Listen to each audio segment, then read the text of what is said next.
लक्ष्मी का अपने घर में पूरा दबदबा था।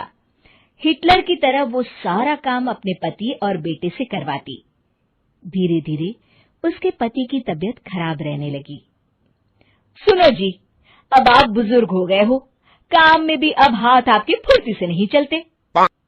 अरे भाग्यवान, भगवान से डर, तुझसे मैंने शादी अपने इकलौते बेटे के अच्छे पालन पोषण के लिए की थी, लेकिन तूने तो उसका बेड़ा गर्क कर दिया। मैंने क्या किया? पढ़ाया लिखाया, अब नौकरी नहीं लग रही तो मैं कैसे जिम्मेदार हो गई? अब घर में बैठकर रोटी तोड़ रहा था तो मैंने कहा काम ही कर ले। एक तो भला करो और ऊपर से बातें सुनो। तभी सारंग वहां आ जाता है। बहुत भूख लगी है माँ, कुछ खाने को दे दो। अब तुम्हारे पापा का हाथ तो चल नहीं रहा है। मैं ही जा रही हूँ आज किचन में, बनाती हूँ कुछ। हे भगवान, कैसे होगा इतना काम मुझसे?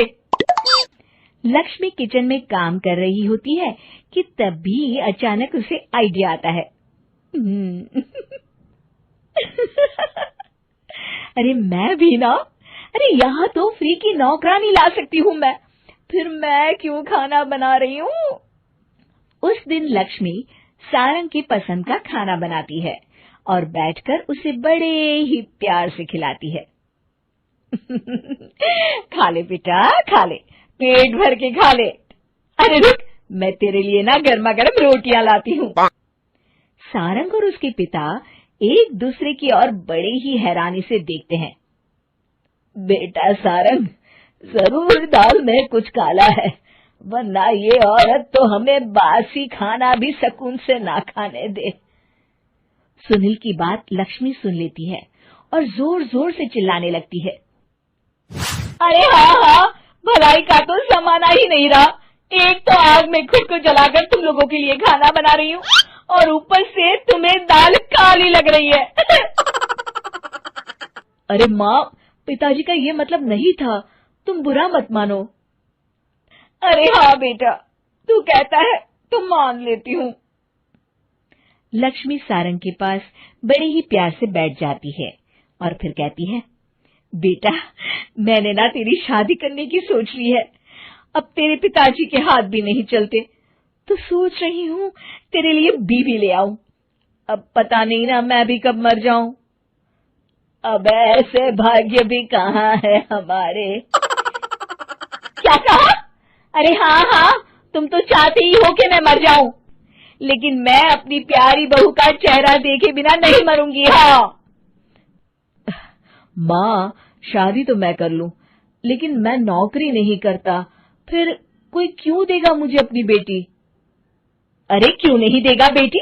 इतना बड़ा घर, खेल खलियान है, किस चीज की कमी है हमारे पास?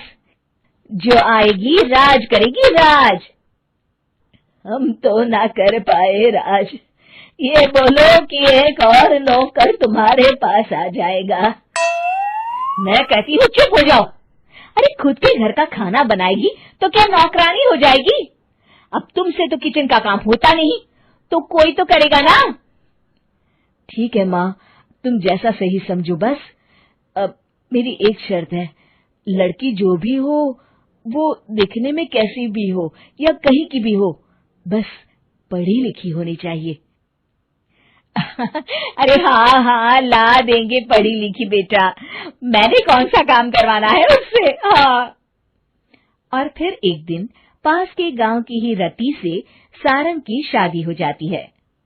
रति दिखने में बहुत ही सुंदर थी, साथ ही साथ काफी पढ़ी लिखी थी। रति को लक्ष्मी के सौतेले होने की बात पता नहीं थी। शुरू में जब रति ने सारंग को घर का काम करते देखा तो हैरान रह गई।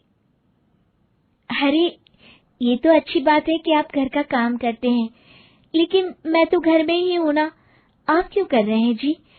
जाइए आप नौकरी के लिए अप्लाई कीजिए ना। तभी लक्ष्मी वहां आ जाती है। अरे रति बहू, करने दे उसे काम।